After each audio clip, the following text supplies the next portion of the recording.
Students, मैंने last lecture के अंदर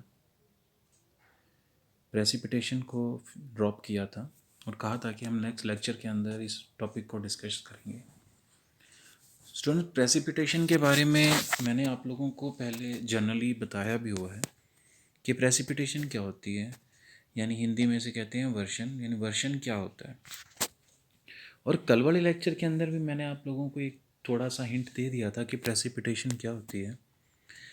देखिए, कंडेंसेशन प्रोसेस के बाद जब वाटर वेपर यानी जल वाष्प जो हैं वो वापस द्रव या ठोस अवस्था में परिवर्तित होते हैं और वायुमंडल की विभिन्न परतों से होते हुए वो धरती तक आते हैं।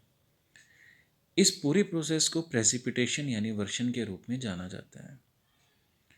वर्षण शब्द जो है वर्षा से अलग है, या ये कहूँ कि वर्षा वर्षण का एक हिस्सा है, एक भाग है, क्योंकि वर्षा के अंदर मात्र जल के रूप में जो बूंदें हैं वो धरती पर आती हैं, परंतु वर्षण में वही जल बूंदें अपने साथ ठोस भाग यानी ओले भी साथ मिलाती हैं, या कभी कभी हिमपात, स्नोफॉल जिसको आप लोग बोलते हैं, इस रूप में भी वो जलवाष्प जो है वो धरती पर आते हैं।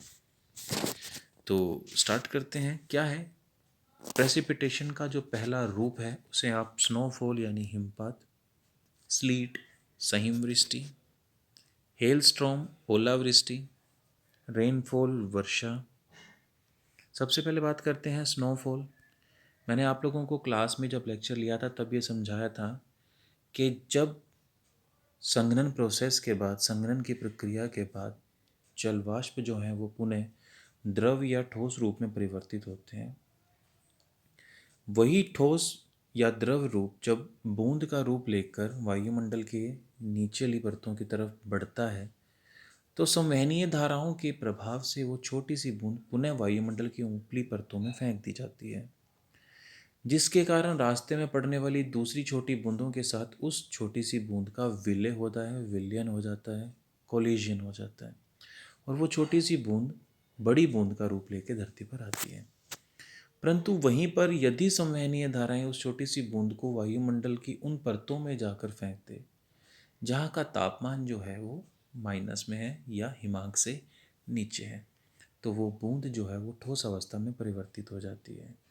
तो इस प्रकार से वर्षण का जो सबसे पहला प्रतिरूप हमारे सामने आता है उसे हम हिमपात या स्नोफॉल के रूप में जानते हैं। सबसे पहली कंडीशन क्या है? When water vapours condense on the temperature of less than freezing point, यानी कंडेंसेशन कब हो? जब तापमान हिमांक से नीचे हो। तो वाटर वेपर यानी जलवाष्प convert from gas to solid, यानी संघनन में जो जलवाष्प है वो सीधे किस में परिवर्तित हो जाते हैं? ठोस रूप में। Firstly the solid form like snowflakes but after mix the regular, जैसे छोटी बूंद बड़ी बूंद में मिलती है और दूसरी बूंदों में मिलकर बड़ी बूंद का रूप लेती है, उसी प्रकार स्नोफ्लेक्स यानी बर्फ़ के जो एक तरह से रवे होते हैं वो उन्हीं संवहनीय धाराओं की वजह से दूसरे रवों के साथ मिलकर अपने साइज़ को बड़ा कर लेते हैं। फ्लेक्स होते हैं जैसे हम भुरभुरी हुई बर्फ़ होती है, इस तरह से। When size of lake increase it come on the earth it in the form of snowflakes, यानी जब ये फॉर्म स्नोफ्लेक्स यानी भुरभुरी बर्फ़ होती है वो बड़ा रूप लेकर धरती पर आती है, उसे स्नोफ्लेक्स कहते हैं। लगभग कुछ इसी प्रकार की पिक्चर्स आप लोग स्नोफॉल्स की देखते हो, जो कि सर्दियों के मौसम में पर्वतीय क्षेत्रों में एक नॉर्मल फिनोमिना रहते हैं। फिर आते हैं स्लीट यानी सहीम वृष्टि। सहीम वृष्टि का मतलब सहीम वृष्टि, दो प्रकार की वृष्टि, मिली जुली वृष्टि, और दो प्रकार की वृष्टि यानी जब द्रव और ठोस एक साथ हैं। हम देखते हैं वर्षा के साथ कई बार ओले भी पड़ जाते हैं। इसी प्रकार जब द्रव या ठोस अवस्था में जलवाष्प पुनः धरती पर आते हैं उसे हम सहीम वृष्टि कहते हैं। The mix form of water and snowflakes, कई बार द्रव और जो आपकी बर्फ़ होती है वो एक साथ धरती पर आती हैं, इसे हम क्या कहते हैं? Slit. This kind of formation beings when the temperature layer of so near on the earth is less than freezing point। देखिए, ऊपर से कई बार बर्फ़ की बूंद सॉरी जल की बूंदें जो हैं वो तीव्र गति से नीचे आती हैं और धरातल के समीप कई बार तापमान जो है वो फ्रीजिंग पॉइंट से नीचे होता है, तो उसका कुछ भाग तो बर्फ़ के रूप में जम जाता है और कुछ भाग जो है वो द्रव अवस्था में ही बना रहता है। तो इस प्रकार जो मिला जुला रूप धरती पर आता है उसे हम संहिमवृष्टि या स्लीट कहते हैं। देखिए कुछ इस प्रकार से जो हम देखते हैं वर्षा के साथ ओले। फिर आते हैं हेलस्टॉर्म यानी ओलावृष्टि। वही बात, जब वो जल की बूंद वायुमंडल की ऐसी परतों में जाकर उछाल दी जाती है जहाँ पर तापमान जो है वो फ्रीजिंग पॉइंट से नीचे होता है, तो वो बर्फ़ का रूप लेके पृथ्वी पर आती हैं। And the formation of hailstorm कब होता है? When drops of water cross the layer which temperature has less than freezing point. यानी ऐसी परतों को जब वो जल की बूंद पार करती है जहाँ का तापमान हिमांक से नीचे हो।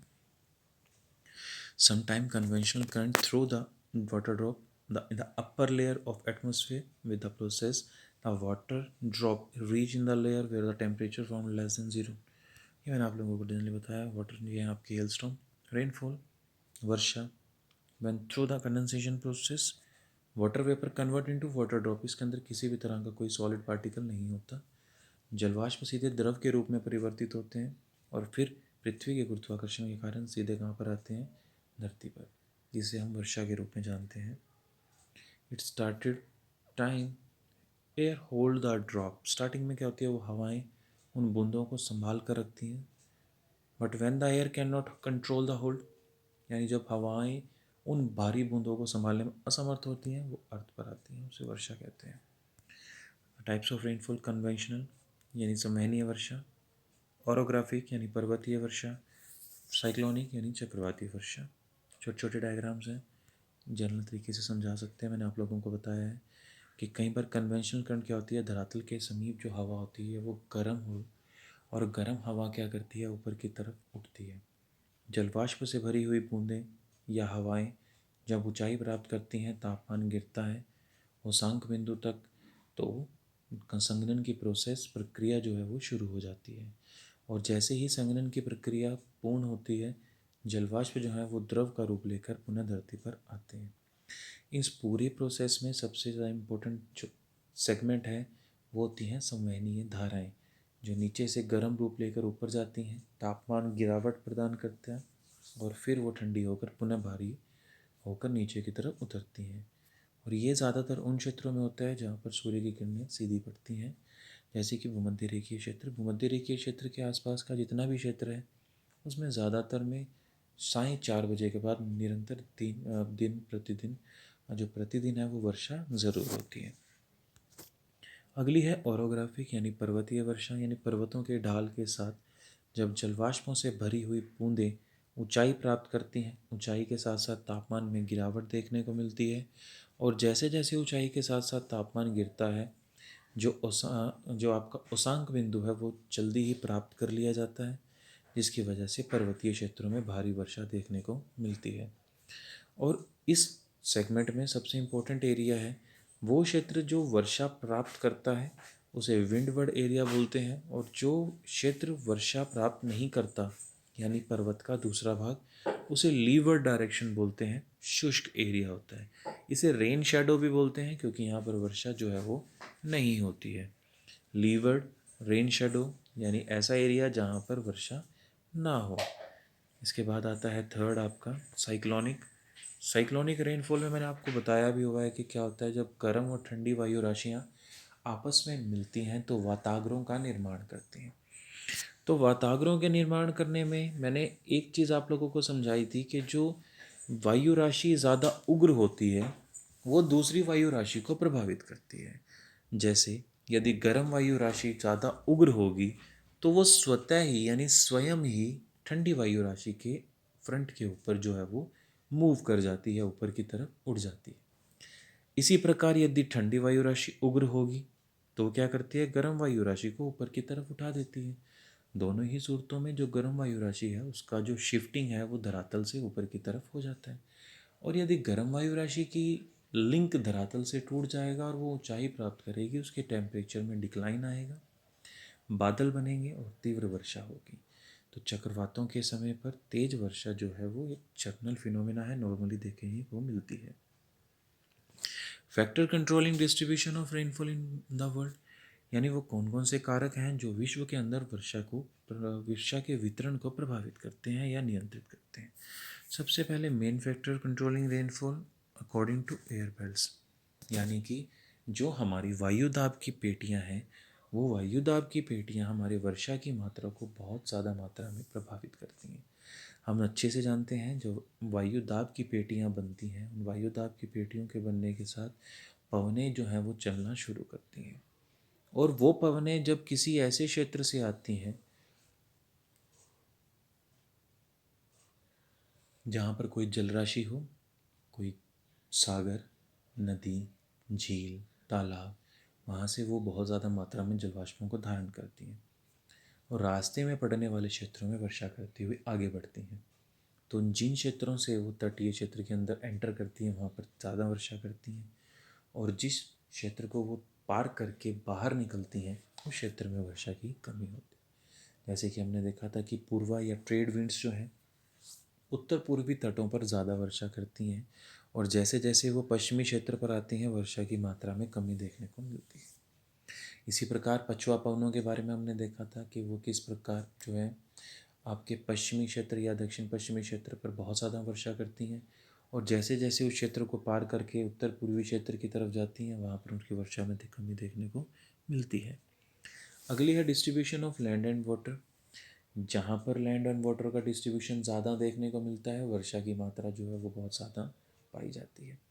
यदि केवल और केवल भूमि एरिया ज़्यादा हो और आसपास कोई जल राशि ना हो, तो गर्म हवाएं जो हैं, पवनें जो हैं, वो कहाँ से जलवाष्प धारण करेंगी, और अगर जलवाष्प वहाँ जल राशि ही नहीं है तो वर्षा की मात्रा में कमी देखने को मिलती है।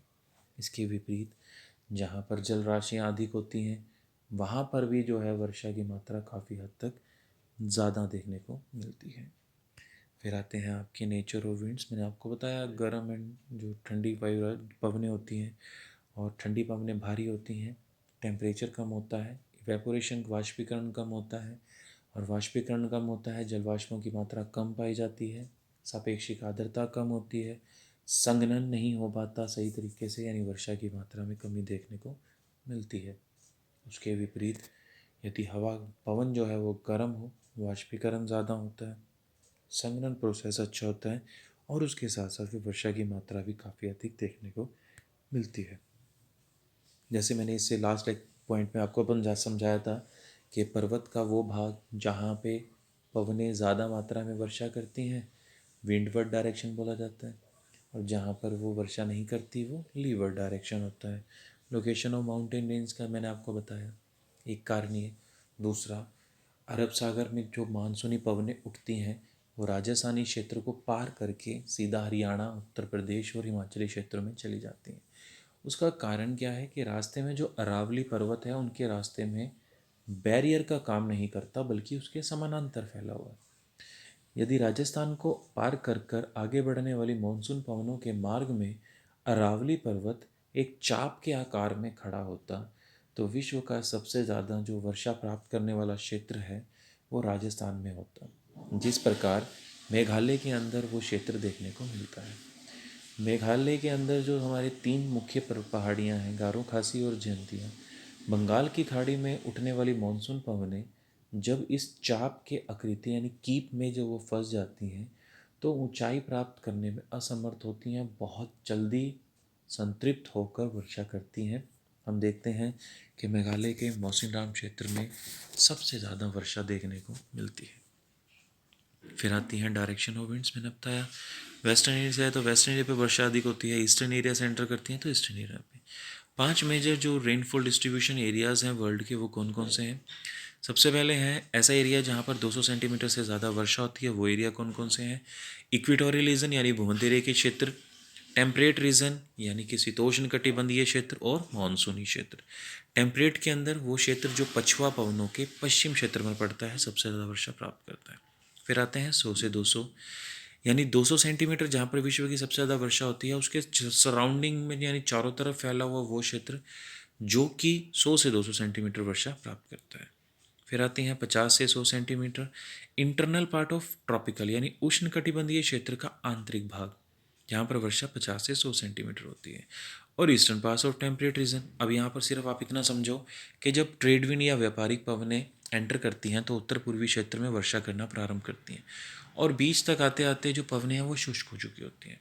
इसी प्रकार जो हमारा टेम्परेट रीजन होता है वो पश्चिमी क्षेत्र में तो अधिक वर्षा प्राप्त करता है और पूर्वी क्षेत्र जो है उसका शुष्क रह जाता है। फिर आती हैं area to 25 centimetre to 50 centimetre leeward, यानी पर्वतों का वो क्षेत्र जहाँ पर वर्षा जो है वो नहीं होती है, ना के बराबर होती है। और इंटर कॉन्टिनेंटल रीजन, महाद्वीप के केंद्रीय भागों में वर्षा जो है इतनी मात्रा में पाई जाती है। सबसे कम <25 कोल्ड एंड हॉट डेजर्ट, जैसे कि आप राजस्थान जैसलमेर ले सकते हैं, या सियाचिन ग्लेशियर का द्रास सेक्टर ले सकते हैं, जहाँ पर वर्षा की मात्रा 25 सेंटीमीटर से भी कम है। यह है उनके मैप, जहाँ पर मैंने आपके पांचों के 5 डायरेक्शंस को दिखा रखे हैं, आप इन्हें एक बार देख सकते हैं।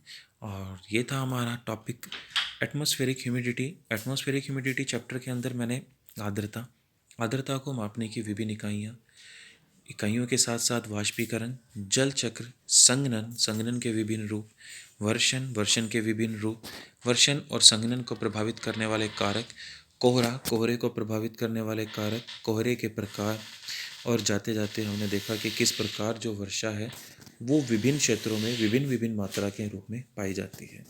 सो ये इस टॉपिक के साथ हमारी जो सेकंड यूनिट का सिलेबस है वो कंप्लीट होता है। और कल के लेक्चर के अंदर we will discuss and we will start our third unit के अंदर भी 3 चैप्टर्स जो हैं वो मोस्ट इम्पोर्टेंट हैं, बट हम कोशिश करेंगे कि एग्ज़ाम पॉइंट ऑफ व्यू को ध्यान में रखते हुए आप लोगों के जो मोस्ट इंपॉर्टेंट चैप्टर है फर्स्टली हम उन्हें कवर अप करें, और if we get some spare time then we will discuss the spare part, the pending part of our syllabus. Till then students, thank you so much.